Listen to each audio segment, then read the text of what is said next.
ከሆነ ሳሚ እንግዲህ ማዳን አልቻልንም ሳሚን እያለ ነው የሚገኘው ማለት ነው። እንግዲህ አሁን ላይ ብሌን በጣም የተጎዳችው ምክንያቱም ለብሌን ብሎ ነው ራሱን መስዋዕትነት ያቀርበው ወይም ደግሞ ራሱን አሳልፎ የሰጠው ብሌን እንዳትጎዳ ብሎ ነው። እንግዲህ ሳሚ አሁን ላይ ከዳግም የበለጠ ለብሌን በጣም ብዙ መስዋዕትነትን እየከፈለላት ነው የሚገኘው።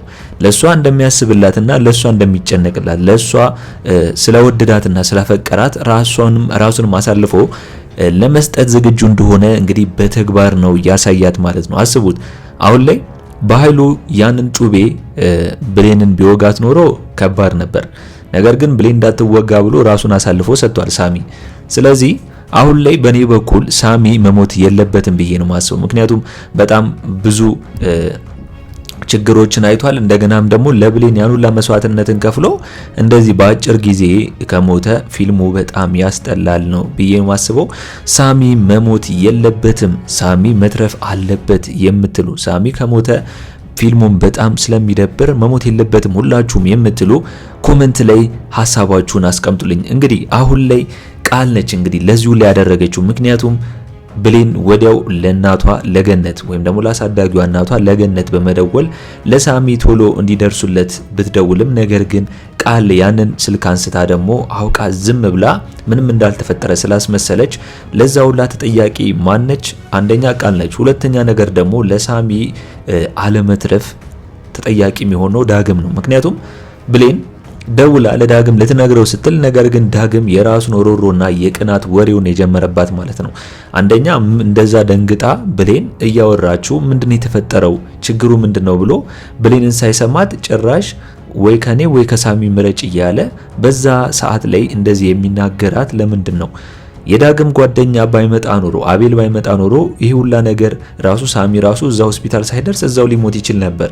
አሁን ላይ ሆስፒታል ደርሶ ደግሞ ዶክተሩ አልቻልንም ማለቱ ደግሞ ሌላ ከባድ ነው ብዬ ነው ማስበው። እንግዲህ አሁን ላይ የሳሚና የዶክተሩ ሁኔታም ሊሆን ይችላል። ሳሚ እንግዲህ ለዶክተሩ እንዳልተረፍኩ ንገራት ብሎ ለብሌን ተናግሮ ከዛ በኋላ ደግሞ በቃ ከብሌን ለመራቅ አስቦ ይሆን ወይስ እውነት ሳሚ በኃይሉ ከተወጋ በኋላ የሞተ ይመስላችኋል? እስቲ ያስቡት። አሁን ላይ በኃይሉ ብሌንን ለመግደል ወይም ደግሞ ብሌን ካልሞተች ስራውና ሁሉም ነገሩ ስለሚበላሽበት ብሌን ለመግደል ነበር አላማው። ነገር ግን ብሌንን ሳይገላት አስቀድሞ ሳሚን ገሏል። ነገር ግን ቀጣዩ ደግሞ ብሌንን ለመግደል ነው አላማውና ሐሳቡ እቅዱ። ቀጣዩ ደግሞ ብሌንን ለመግደል ነው ዞሮ ማለት ነው።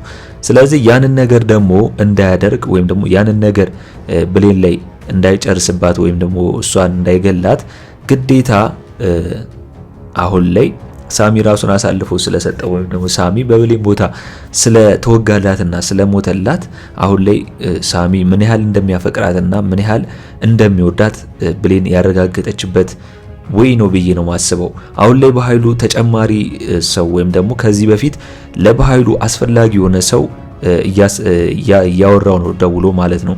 ምክንያቱም ሳሚ በብሌንን በያዛት ቁጥር ወይም ደግሞ በኃይሉ ሰዎች ላይ ጉዳት ለማድረስ በደረሰ ቁጥር ለብሌን እሷን ለሞጋት ባሰበ ቁጥር ወይም ደግሞ ለመግደል ባሰበ ቁጥር ሳሚ እየመጣ እያስቸገረው ስለሆነ ወይም ደግሞ በመሃል እየመጣ በኃይሉን ያሰበውን እንዳይሳካ እያደረገበት ስለሆነ ሌላ አዲስ ሰው ወይም ደግሞ የሱ ተተኪ ወይም ደግሞ በሳሚ ቦታ ሆኖ የሚሰራ የድሮ የበኃይሉ ሰራተኛ የሆነ ሊያመጣ ነው ማለት ነው። እሱ ያስፈልገኛል እያለ ነው።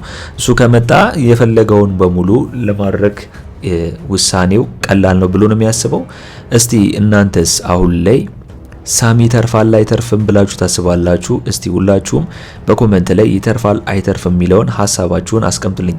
እንግዲህ አደራ ክፍል 77 ቶሎ እንዲለቀቅ ሁላችሁም ኮሜንት ላይ ክፍል 77 ቶሎ ይለቀቅልን በማለት ይህንን ቪዲዮ ላይክ በማድረግ ይጀምሩ። እንግዲህ ሌላው ጉዳይ ደግሞ ቃል ነች። ቃል አሁን ላይ በጣም ሁለቱንም ለመሸወድና እንደገና ደግሞ ሰላምንም ሙድ የዛባት ወይም ደግሞ ሰላምን አታላ እዛ ቤት ለመግባት ያረገችው ጥረት አልተሳካላትም። ምክንያቱም መጀመሪያ እንግዲህ ቃል የሸወደቻት ማንን ነው? ገነትን ነው። ገነትን በዚህ በቅቤ ምላሷ በደንብ አድርግታ አሳምናት እንደተቀየረች ወይም ደግሞ ከዚህ በኋላ ምንም ነገር እንደማታደርግ እንደተጸጸተች አስመስላ ገነትን ነግራት፣ ገነት ደግሞ ሰላምን ሄዳ እያሳመነቻት ነው። ሰላም ውሳኔዋ ምን ነበር? ከዚህ በኋላ ቃልን ትክክለኛ መቀየሯንና መለወጧን ሳላይ ወደ ቤቴ ማስገባት አልፈልግም። ምክንያቱም ሰላም ከዚህ በፊት የደረሰባት ነገር ስላለ ያ ሁላ ነገር በሰላም ላይ ቃል ያን ሁላ ነገር ካደረገች በኋላ ተመልሳ ለመግባት ፍላጎት አላት። አሁንም እንደ ልጅ ማለት ነው፣ ልጇ ሳትሆን። ስለዚህ ይህንን ነገር ደግሞ ሰላም ከደረሰባት ጉዳት አንጻር የቃል መለወጥን ወይም ደግሞ የቃል መቀየርን መጀመሪያ ማወቅ እንዳለባት መረዳት እንዳለባት፣ ትክክለኛ እውነቷን ተቀይራለች ወይስ ውሸቷን ነው የሚለውን ደግሞ ለማረጋገጥ እዛው ገነት ቤት ለተወሰነ ጊዜያቶች እንድትቀመጥ ፈርዳባታለች ወይም ደግሞ ወስናለች ማለት ነው። ነገር ግን በዚህ ውሳኔዋ ቃል ስለተናደደችና ስላልተስማማች በሰላም ላይ እንግዲህ አውቃ ሰላም እንድታዝንላት ያልሆነ ወሬ ወይም ደግሞ የሚያሳዝን ወሬ በሰላም ፊት እያወራችላት ነው። እኔ ልጅሽ ነኝ፣ ለምን እንደዚህ ታደርጊያለሽ? የገዛ ልጅሽ ላይ ለምን እንደዚህ ትጨክኛለሽ? በማለት ሰላም እንድትራራ። ምክንያቱም ሰላም ብዙ ጊዜ ቃል እንደዚህ ባለቻት ቁጥር ሰላም እየራራችና እያዘነችላት ነው ቃልን ወደ ቤቷ እያስገባቻት። ነገር ግን ቃል በሰላም ላይ እያሴረች ብዙ ጉዳቶችን ልታደርስባት የቻለችው ማለት ነው። ስለዚህ ሰላም ውሳኔዋ አሁን ላይ በኔ በኩል ትክክል ነው ብዬ ነው ማስበው። አሁን ላይ የወሰነችው ውሳኔ ሰላም በዚሁ መቀጠል አለበት። ምክንያቱም ይህንን ውሳኔ ካልወሰነችና እንደገና ቃልን ወደ ቤቷ የምታስገባት ከሆነ ተጨማሪ ችግርና ከባህሉ ጋር እንደገና የምሰራበትን ወይም ደግሞ የሰላምን ሀብት ንብረት በሙሉ የምትወስድበትን መንገድ ነው የምትፈልገው እንጂ አሁንም ተቀይራ ለሰላም አስባ እዛ ቤት መቼም ብትሆን ቁጭ እንደማትል ግልጽ ነው ማለት ነው። ስለዚህ ሰላም በወሰነችው ውሳኔ ማጽደቅና መቼም ቢሆን ቃልን መልሳ ወደ ቤት አለማስገባት ይሻላታል የሚል ሐሳብ ነው ያለኝ።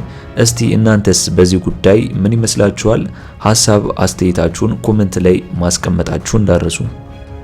እንግዲህ ያው በሳሚ መሞት ምክንያት ወይም ደግሞ ሳሚ የማይተርፍ ከሆነ ብሌን በዳግም በጣም ነው የምታዝንበት። ተጠያቂ የምታደርገው እሱን ነው ማለት ነው። ምክንያቱም በዚህ በኩል ቃል ነች ተጠያቂዋ። ያንን ስልክ አንስታ ምንም እንዳልተፈጠረ ዝም ብላ አውቃ ገነት እንዳትሰማ ሰላም እንዳትሰማ ማድረጓ ተጠያቂ ነው። ምክንያቱም ቃል የምትፈልገው ሳሚ እንዲሞት ነው የምትፈልገው። የሷን እንዳለ መስረጃዎች ስለሚያቀና የሰላም ትክክለኛ ልጅ ብሌን እንደሆነች ስለሚያቅ ያንን ነገር ደግሞ እንዳይናገር ስለምትፈልግ እንደገና ደግሞ የቃልን ይህንን ሴራ እየተከታተለ ሳሚ ስለሚያጋልጥባትና ለብሌን ስለሚቆረቆር የሳሚ መሞት ቃል ደስታዋ ነው፣ ፍላጎቷም ነው።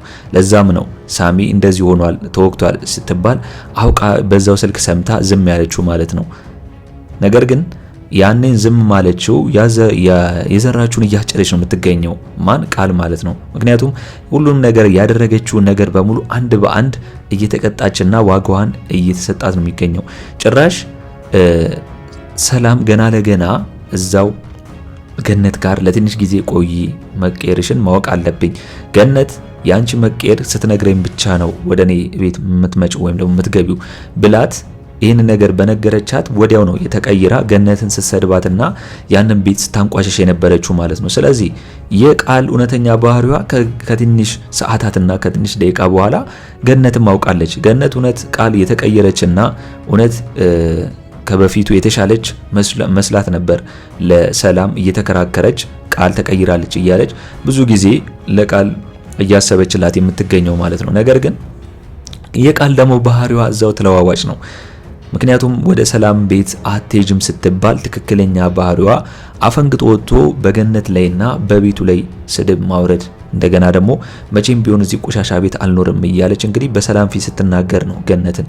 ስለዚህ ሰላም እንግዲህ የቃል ባህሪ አሁንም እንዳልተለወጠና እዛው እንደሆነ ምንም የተለወጠ ነገር እንደሌለ መረዳት አለባት ብዬ ነው ማስበው። ማን? ራሷ ሰላም ማለት ነው። ስለዚህ ቃልን መቼም ቢሆን ወደ ሰላም ቤት ወይ ደግሞ ወደ እሷ ቤት መውሰድ የለባትም ብዬ ነው ማስበው። ምክንያቱም አሁንም ሰላም እንግዲህ ቃልን ተመልሳ እዛ ቤት ካስገባቻት ሌላ ችግርና ሌላ በሰላም ላይ ቀውስ ልታመጣ ትችላለች።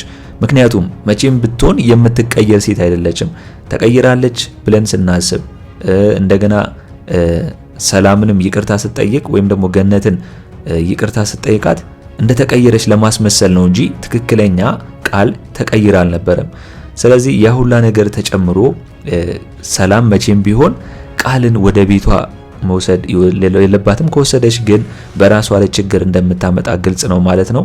እስቲ እናንተስ በዚህ ጉዳይ ላይ ቃል ወደ ሰላም ቤት መመለስ አለባት የለባትም የሚለውን ሁላችሁም ሀሳብ አስተያየታችሁን ኮሜንት ላይ ማስቀመጣችሁን እንዳረሱ። አሁን ላይ እንግዲህ በስተመጨረሻ አሳሳቢው ጉዳይ ምንድነው? የሳሚ ጉዳይ ነው ማለት ነው። ምክንያቱም ሳሚ ለብሌን ብሎ ራሱን አሳልፎ ስለሰጠ ችግር ላይ ነው ወቅቶ በባህሉ ስለተወጋ ብዙ ደምም ስለፈሰሰው የመትረፍና የመሞት እድሉ 50-50% ነው። ምክንያቱም በዛ ሰዓት ብሌን ምንም ማድረግ አልቻለችም። ወደ ሕክምናም ቦታ ልትወስደው አልቻለችም። ምክንያቱም ለዳግም ብደውል ለገነትም ብደውል ማንም ስልኩን ሊያነሳ ስላልቻለና ማንም ሊያድናት ወይም ደግሞ ሊያግዛት ስላልፈለገ ማንም አጠገቧም ሰውም ስላልነበረ ሳሚ በጣም ከባድ ደረጃ ላይ ነው የደረሰው። ነገር ግን የዶክተሩ መልስ ግን በጣም ከባድ ነው። አሁን ላይ ሳሚ ለዶክተሩ ጋር ተነጋግረው የኔ መሞት ማንም ያስደስተው ወይም ደግሞ የሚያስከፋው ማን ነው የሚለውን ለማወቅ ፈልጎ ነው ወይስ የዶክተሩ ምላሽ ወይም ደግሞ ሪስፖንስ የሆነው እውነት ነው? እንግዲህ የቃል ተግባር ወይም ደግሞ ቃል ሆን ብላ ሳሚ እንዲሞት እንደፈለገችና ስልኩን አንስታ ዝም እንዳለችው አውቀዋል። ማን? ሰላምና ገነት ሁለቱም ቃል በዚህ ስራዋ ተጠርጣሪ ወይም ደግሞ ተባባሪ እንደሆነች አውቀዋል ማለት ነው። ስለዚህ ሰላም እንግዲህ በቃል ላይ ያላትን እምነት ሙሉ በሙሉ ጭራሽ የባሰ እና እንዲበላሽና ያሉን አመለካከት እንዲኖራት ተጨማሪ ይሄ ለሷ ጥሩ ነው ብዬ ነው ማስበው። እስኪ እናንተ እውነት ሳሚ ተርፏል አልተረፈም የሚለውን እስቲ በኮመንት ላይ ሐሳባችሁን አስቀምጡልኝ። ሳሚ እንግዲህ መሞት የለበትም መትረፍ አለበት ብለን ነው የምናስበው። እንግዲህ በኔ በኩል የዛሬው አስተያየቴ እንን ይመስል ነበር። ለቻናል አዲስ ከሆናችሁና ሰብስክራይብ እስካሁን ያላደረጋችሁ ካላችሁ ሰብስክራይብ በማድረግና የደወል ምልክቱን በመጫን ቤተሰብ እንድትሆኑን በአክብሮት እንጋብዛለን። በቀጣይ ክፍል እስከምንገናኝ ድረስ መልካም ቆይታ ይሁንላችሁ። ቻው ቻው።